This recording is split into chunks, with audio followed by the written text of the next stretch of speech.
इस वक्त एक बड़ी खबर आपको दे दें। पूछताछ के लिए दिल्ली पुलिस की आर्थिक अपराध शाखा पहुंच गई है अभिनेत्री नोरा फतेही। मनी लॉन्ड्रिंग का यह मामला जिसके लिए उनको समन जारी किया गया था और उसके बाद अब पूछताछ के लिए दिल्ली पुलिस की आर्थिक अपराध शाखा पहुंची है अभिनेत्री नोरा फतेही, जहां पर उनसे इस मामले से जुड़े हुए कई सवाल जवाब होंगे। मनी लॉन्ड्रिंग का यह मामला है जिसमें लगातार पूछताछ हो रही है और नोरा फतेही आज इसी सिलसिले में मनी लॉन्ड्रिंग से जुड़े हुए इस केस में सवालों के जवाब देने के लिए पहुंची हैं। उनसे पूछताछ होगी, इसको लेकर पहले ही समन जारी किया गया था। अभिनेत्री और डांसर नोरा फतेही, जो कि आज कई सवाल उनसे पूछे जा सकते हैं। इससे पहले भी हालांकि उनसे पूछताछ हो चुकी है। 2 सितंबर को भी नोरा फतेही से पूछताछ हुई थी और आज एक बार फिर समन जारी होने के बाद वो आर्थिक अपराध शाखा पहुंची हैं। दिल्ली पुलिस की आर्थिक अपराध शाखा इस वक्त इस पूरे मामले में लगातार इससे जुड़े हुए कई किरदारों से पूछताछ कर रही है और नोरा फतेही उन्हीं में से एक हैं जिनसे पूछताछ का सिलसिला आज आगे बढ़ाया जाएगा। 200 करोड़ की ठगी का यह मामला, जिसमें कई सवालों के साथ तैयार है अधिकारी और अब चूंकि नोरा फतेही पहुंच भी गई हैं तो उनसे ये सवाल आज सारे होंगे जिसमें उन्हें जवाब देना होगा। तो सुकेश चंद्रशेखर से जुड़े हुए मनी लॉन्ड्रिंग के ये मामले में पूछताछ होनी है। सीधे रुक कर लेते हैं, अभिषेक रावत हमारे साथ जुड़ गए हैं। अभिषेक, नोरा फतेही समन मिला था, पूछताछ के लिए पहुंच गई हैं, क्या और डिटेल्स हैं इससे जुड़ी? देखिए शिरीन, नोरा फतेही से 2 सितंबर को पूछताछ हुई थी जिसमें लगभग 55 सवाल पूछे गए थे। कल जैकलिन फर्नांडिस से भी ईओडब्ल्यू ने पूछताछ की थी और पिंकी ईरानी इसमें एक अहम शख्स है जो सुकेश चंद्रशेखर और नोरा फतेही या फिर जैकलिन फर्नांडिस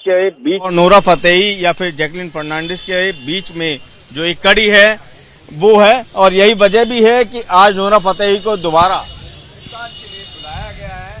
पुलिस का कहना है कि पिंकी ईरानी ही एक शख्सियत ऐसी है जिसने सुकेश चंद्रशेखर से मौजूद है और दोबारा नोरा फतेही को आज इसलिए बुलाया गया है कि दोनों का आमना सामना कराया जा सके, क्योंकि नोरा फतेही लगातार ये कह रही है कि वो नहीं जानती थी कि सुकेश चंद्रशेखर ने उसे जो गिफ्ट दिलवाए हैं वो किसी अपराध की कमाई से अर्जित किए गए थे।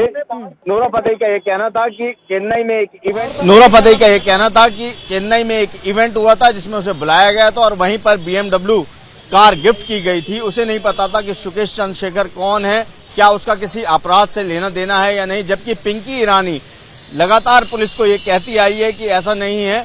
जैकलिन हो या फिर नोरा हो, इन्हें ये पता था कि सुकेश चंद्रशेखर तिहाड़ जेल में बंद है और यही वजह भी है कि इसी एक पॉइंट को लेकर पुलिस क्लैरिफिकेशन चाहती है, क्योंकि सुकेश चंद्रशेखर के खिलाफ मकोका के तहत ईओडब्ल्यू में केस रजिस्टर्ड है और मकोका में ये साफ साफ स्पष्ट किया हुआ है कि अगर अपराध से अर्जित किया हुआ धन जिस किसी को भी दिया जाता है वो भी अपराधी की श्रेणी में आता है। और पुलिस इसी चीज को क्लियर करना चाहती है कि नोरा फतेही हो या फिर जैकलिन फर्नांडिस, क्या उन्हें आरोपी की श्रेणी में रखा जाए या फिर विटनेस बनाया जाए, क्योंकि इस मामले में ईओडब्ल्यू को सप्लीमेंट्री चार्जशीट दाखिल करनी है।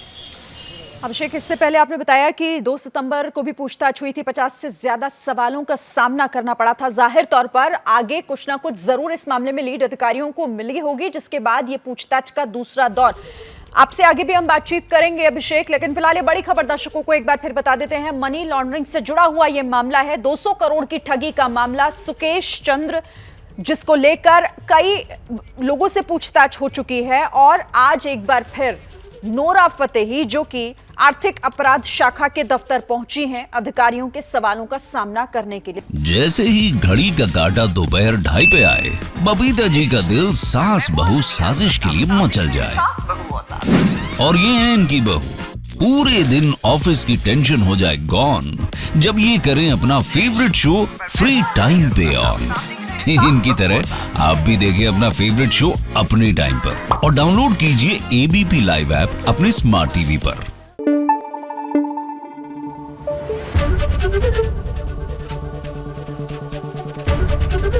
ABP न्यूज आपको रखे आगे।